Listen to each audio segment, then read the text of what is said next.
துணிவு திரைப்படம் வெளியான நாள்ல இருந்தே சக்க போடு போட்டு ஓடிக்கிட்டு இருக்குன்னு தான் சொல்லணும். 1500 கோடிக்கு மேல வசூல குவிச்சிருக்கு.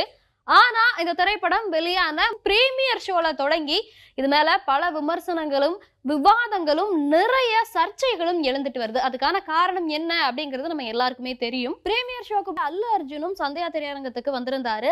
அப்போ கூட்ட நெரிசல் ஏற்பட்டு அந்த படத்தை பார்க்க வந்திருந்த ரசிகை ஒருத்தவங்க இறந்துட்டாங்க. ரேவதி அப்படிங்கிற அவருடைய ரசிகை இறந்திருந்தாங்க. அது மட்டும் இல்லாம அவருடைய 9 வயதான மகனுக்கும் பலத்த காயம் ஏற்பட்டு இன்னும் கூட அவர் சிகிச்சை பெற்றுட்டு வரார். இந்த சம்பவம் மிகவும் சர்ச்சைக்குள்ளாச்சு. திரையரங்கத்துக்கு அல்லு அர்ஜுன் வந்தா கூட்ட நெரிசல் அதிகமா ஏற்படும், அதை கட்டுப்படுத்த முடியாது அப்படின்னு காவல்துறையினர் சொல்லியும் அதை கேட்காம அல்லு அர்ஜுன் வந்தாரு அப்படின்னு அவர் மேல நிறைய விமர்சனங்கள் வைக்கப்பட்டது.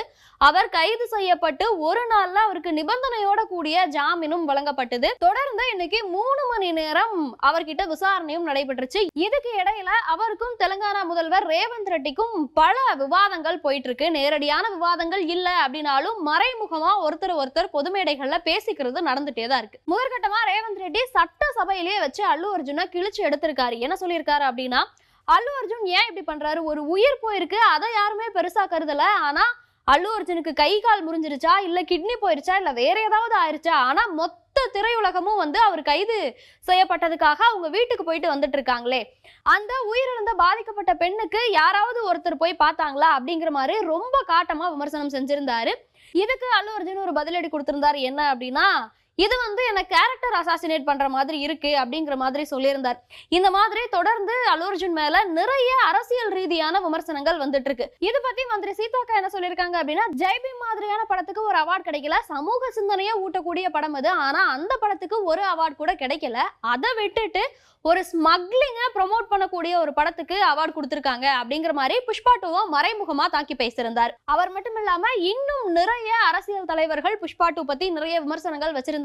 இது தெலுங்கானால ரேவந்த் ரெட்டிக்கும் அல்லு அர்ஜுனுக்கும் மறைமுகமா நடக்கக்கூடிய ஒரு போராவே கருதப்பட்டுட்டு வருது. இதை தொடர்ந்து நிறைய விவாதங்களும் சர்ச்சை பொருளும் பேசுபொருள் ஆயிட்டே தான் வருது.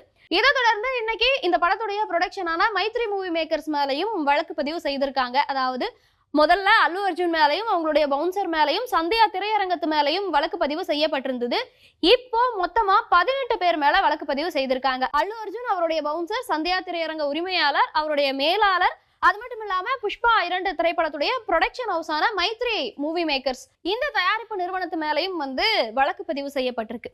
ஒருத்தவங்க உயிரிழந்திருக்காங்க. ஆனா அதெல்லாம் விட்டுட்டு அல்லு அர்ஜுன் பக்கம் ஒரு திரைத்துறையே நிக்குது அப்படிங்கிற மாதிரியான விமர்சனங்கள் ஆகட்டும், இல்ல ஜெய்பீம் மாதிரியான ஒரு படத்தை விட்டுட்டு புஷ்பா மாதிரியான படத்துக்கு அவார்டு கிடைக்குது அப்படின்னு சீதாக்கா சொன்னதாகட்டும், அது மட்டும் இல்லாம இப்போ வழக்கு பதிவு செய்திருக்கிறதாகட்டும்னு இதுல தொடர்ச்சியா நிறைய விவாதங்கள் போயிட்டே தான் இருக்கு.